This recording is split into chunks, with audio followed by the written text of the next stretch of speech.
Olympic champions जैसे Michael Phelps, Caitlyn Jenner, Simone Biles और Hollywood actors जैसे Will Smith, Jim Carrey, Justin Timberlake, Adam Levine, Paris Hilton, entrepreneurs जैसे Sir Richard Branson, David Neeleman और Paul Orfalea, legendary figures जैसे Leonardo da Vinci, Graham Bell, Thomas Edison. क्या आपको पता है इन सब में क्या कॉमन है? ये सब के सब ADHD से ग्रसित थे।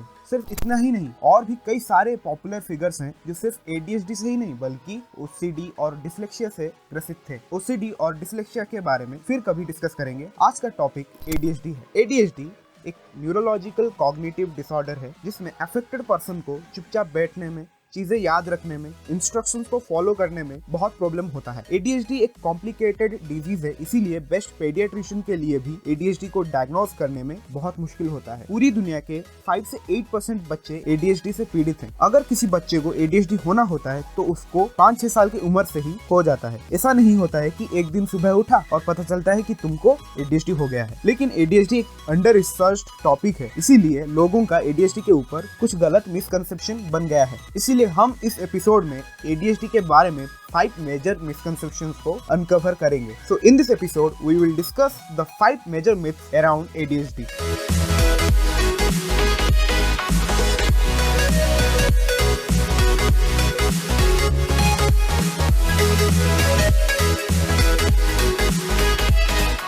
पहला मेजर मिथ है ADHD सिर्फ बच्चों को होता है, बड़ों को नहीं। इस मिथ का सीधा सा आंसर है नो। ये मिथ बिल्कुल भी सच नहीं है। एक्चुअली ADHD 4 से 9 साल के बच्चों में ही डायग्नोज किया जाता है, तो ज़्यादातर लोगों को यही लगता है कि ADHD सिर्फ बच्चों की प्रॉब्लम है, बड़ों की नहीं। इस मिथ का एक और डीप साइकोलॉजिकल पर्सपेक्टिव हो सकता है कि हमारे समाज में ADHD जैसी मेंटल इलनेस को वीकनेस समझा जाता है, इसीलिए शायद हमारा समाज ये एक्नॉलेज ही नहीं करना चाहता कि किसी भी बड़े एडल्ट को ADHD हो सकता है। शायद हमारा सोशल सिस्टम इग्नोर करना चाहता है कि कोई ADHD से पीड़ित वीक एडल्ट उनके बीच में मौजूद है। हमारा समाज हमेशा मानता है बच्चे कमजोर और मासूम होते हैं, तो ADHD सिर्फ उनको होता है, और जब वो एडल्ट होते हैं तब उनके एडल्ट होने के साथ उनका ADHD गायब हो जाता है। कभी कभी कुछ लोगों से ऐसे स्टेटमेंट्स आते हैं कि बड़ों को बस बच्चों जैसी एक्टिंग करना छोड़ना चाहिए, बस थोड़ा और हार्डवर्क करना चाहिए, फिर सब ठीक हो जाएगा। लेकिन इन रियलिटी ऐसा बिल्कुल भी नहीं होता है। जब एक बच्चे को ADHD से डायग्नोज किया जाता है लेकिन वो बच्चा ट्रीटमेंट नहीं लेता है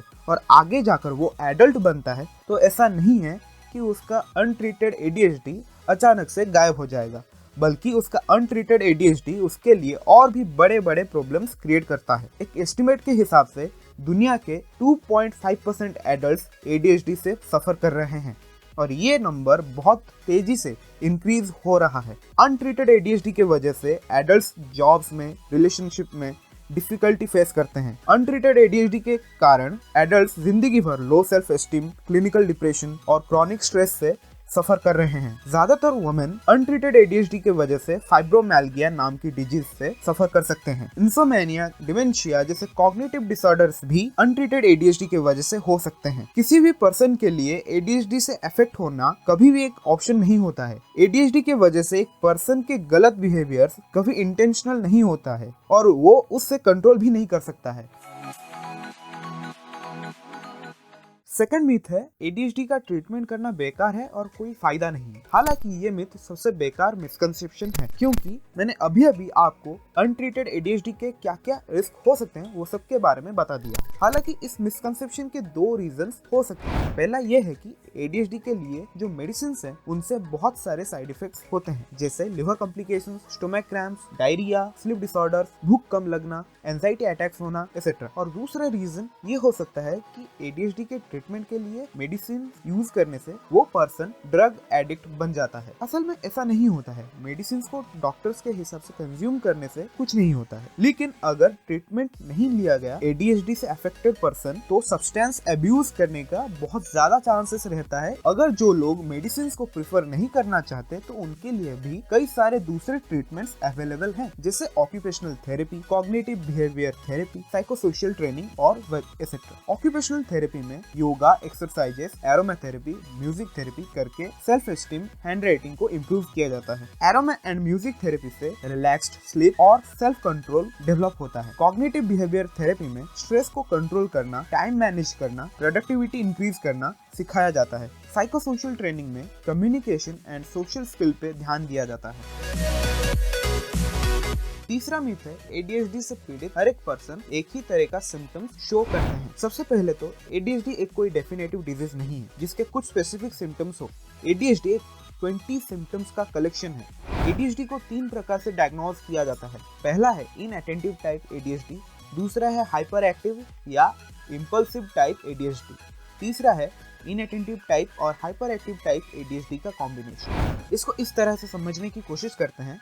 3 दोस्त हैं, तीनों के तीनों ADHD से सफर कर रहे हैं, तो इसका मतलब ये नहीं कि तीनों के तीनों में एक जैसा सिम्टम डेवलप होगा। किसी एक दोस्त में इनअटेंटिव टाइप ADHD डेवलप हो सकता है, दूसरे दोस्त में hyper active type ADHD develop हो सकता है, तीसरे में ADHD का थर्ड टाइप भी डेवलप हो सकता है। जिसको भी इनअटेंटिव टाइप ADHD होता है वो किसी भी काम में फोकस्ड नहीं रह पाता है, टाइम मैनेज नहीं कर पाता है, चीजों को ऑर्गेनाइज नहीं रख पाता है, छोटे छोटे कामों में केयरलेस मिस्टेक करता रहता है। जिसको हाइपर एक्टिव या इम्पल्सिव टाइप ADHD होता है वो चंचल, तीव्र होते हैं, बहुत ज्यादा बातें करते रहते हैं, इम्पेशेंट होते हैं, और जो थर्ड टाइप से पीड़ित होते हैं वो इनअटेंटिव टाइप ADHD और हाइपर एक्टिव टाइप ADHD दोनों के सिम्टम्स शो करते हैं। ADHD जेंडर स्पेसिफिक नहीं है, फिर भी कुछ सेक्सिस्ट लोगों का मानना है सिर्फ लड़कों में ही ADHD होता है, लड़कियों को नहीं।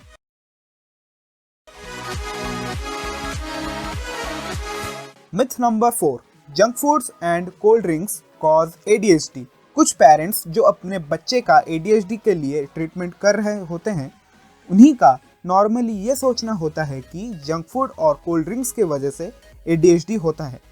नहीं, ऐसा नहीं है, लेकिन ये सच है। ADHD से ग्रसित बच्चों या बड़ों को white sugar, preservatives, coloured food, artificial food ingredient वाले खाने और कार्बोनेटेड कोल्ड ड्रिंक्स से दूर रहना चाहिए, क्योंकि ये सब खाने से ADHD और बदतर हो सकता है। ADHD के ऊपर इनफ रिसर्च नहीं होने की वजह से ADHD क्यों होता है, इस क्वेश्चन के पर्टिकुलर आंसर से हम अनजान हैं। फिर भी कुछ डॉक्टर्स का कहना है ADHD एक जेनेटिक डिसऑर्डर है। अगर प्रेगनेंसी के वक्त एक माँ ज्यादा स्ट्रेस लेती है या फिर अल्कोहल, ड्रग्स, सिगरेट्स कंज्यूम करती है तो फिर अजन्मे बच्चे को ADHD होने का ज्यादा चांसेस हैं। मैल न्यूट्रिशन यानी कुपोषण भी एक पॉसिबल रीजन है ADHD होने का। एक अजन्मे शिशु का प्री टर्म बर्थ कराने से उस बच्चे को ADHD होने का चांसेस बढ़ जाता है। इस एपिसोड का लास्ट मिथ, ADHD जैसी कोई चीज है ही नहीं। ये मिथ बहुत ही कंट्रोवर्शियल है, क्योंकि सिर्फ आम लोग ही नहीं बल्कि स्कॉलर्स, डॉक्टर्स भी इस मिथ को सपोर्ट करते हैं। American medical association and paediatric association both admitted that ADHD is a real condition. फिर भी कुछ सेल्फ अपॉइंटेड एक्सपर्ट्स और कुछ प्रोफेशनल डॉक्टर्स का भी यही कहना है कि ADHD एग्जिस्ट ही नहीं करता है। ये सब सुन के आपको सरप्राइज नहीं होना चाहिए, क्योंकि जिस दुनिया में कुछ लोग कैंसर को मेडिकल कंपनीज के द्वारा फैलाया गया एक प्रोपेगेंडा बोल सकते हैं, वहाँ पे ADHD जैसी कॉग्निटिव डिसऑर्डर को फेक बोलना तो नॉर्मल है। कौन है ये लोग? कहाँ से आते हैं? ADHD मेडिकल कंपनीज के द्वारा फैलाया गया एक प्रोपेगेंडा से ज्यादा और कुछ नहीं है। ऐसी बकवास सोच एक मार्क्सिस्ट आइडियोलॉजी है, और इसी मार्क्सिस्ट आइडियोलॉजी का एक और एग्जाम्पल है कि टाइम भी ज्यादा से ज्यादा क्लॉक्स, वॉचेस बेचने के लिए क्लॉक कंपनीज के द्वारा फैलाया गया एक प्रोपेगेंडा है। कैंसर को प्रोपेगेंडा मानना भी एक मार्क्सिस्ट आइडियोलॉजी है। मैं इन मार्क्सिस्ट सोच वाले लोगों से एक सवाल पूछना चाहूंगा कि इंडिया में जो हर साल 10 लाख बच्चे ADHD से डायग्नोज होते हैं वो क्या है फिर? सीरियसली वो क्या है फिर? हालांकि जो कुछ गिने चुने स्कॉलर्स, डॉक्टर्स इस मिथ को सपोर्ट करते हैं, उनका रीजन ये है कि एक ऑथेंटिक ADHD से पीड़ित को आइडेंटिफाई या डायग्नोज करना बहुत मुश्किल होता है। बहुत बार ऐसा भी होता है लोगों को कोई और डिजीज हुआ होता है और उनको कुछ फॉल्स सिम्टम्स शो होता है, तो उनको लगता है कि उनको ADHD हो गया है। ADHD के बारे में ज़्यादा से ज़्यादा अवेयरनेस स्प्रेड करने के लिए मूवीज़ जैसे 2012 की फ्री द माइंड, 2014 की मम्मी, 2018 की टेक योर पिल्स रिलीज होता है, जिनको आपको देखना चाहिए, और बुक्स जैसे can I tell you about ADHD और ADHD does not exist publish होता है, जिनको आपको पढ़ना चाहिए। इनसे क्या होगा? इनसे ये होगा कि लोगों में ADHD के बारे में जो मिथ्स हैं, जो मिसकंसेप्शंस हैं, वो सब दूर होंगे।